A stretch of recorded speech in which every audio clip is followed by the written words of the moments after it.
নমস্কার বন্ধুরা, উর্মির রান্নাঘরে আপনাদের স্বাগত।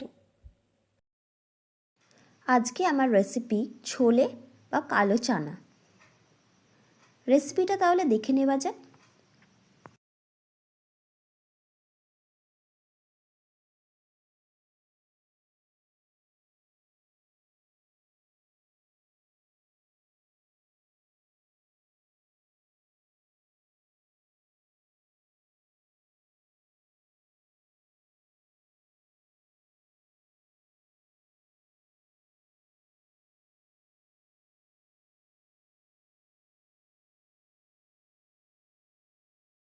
এর জন্য আমি 250 গ্রাম মতন কাবলি চানা নিয়ে নিয়েছি। সেটাকে আমি জল দিয়ে ভিজিয়ে রেখেছি 10 ঘন্টা।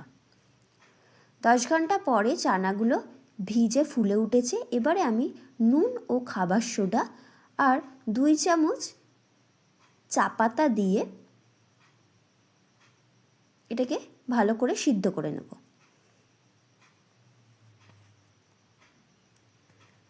সিদ্ধ হয়ে গেলে কুকার থেকে নামিয়ে নেব।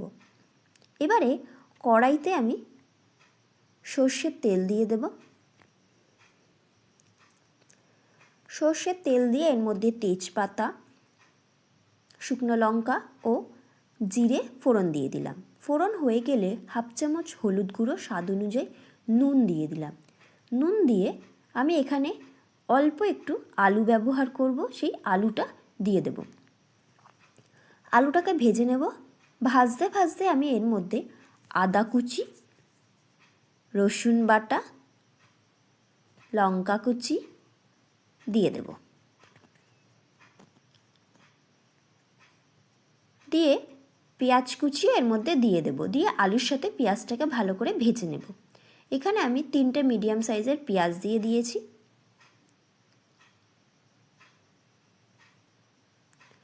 তেলের মধ্যে রসুনটাকেও ভালো করে কষিয়ে নিলাম। দিয়ে পেঁয়াজটা দিয়ে দিলাম। দিয়ে পেঁয়াজটাকে এবার ভালো করে আমি ভেজে নেব।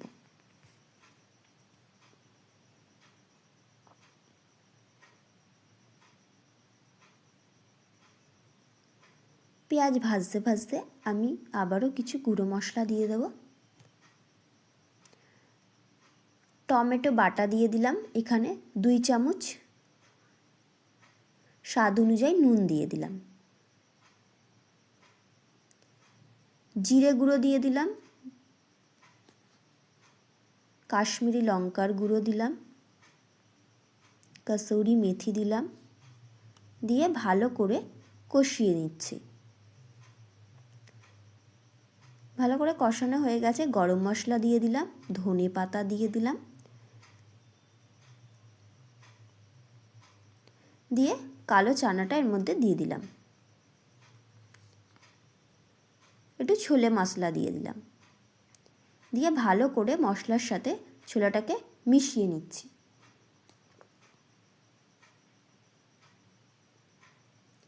এটি গ্রেভি গ্রেভি হবে আর সিদ্ধ জলটাও এর মধ্যে দিতে হবে। স্বাদ অনুযায়ী চিনি দিয়ে দিলাম আর ছোলা সিদ্ধর কালো জলটাও এর সাথে দিয়ে দিলাম। দিয়ে ভালো করে মিশিয়ে নেব। হয়ে গেল আজকের আমার রেসিপি ছোলে কালো চানা ডাল।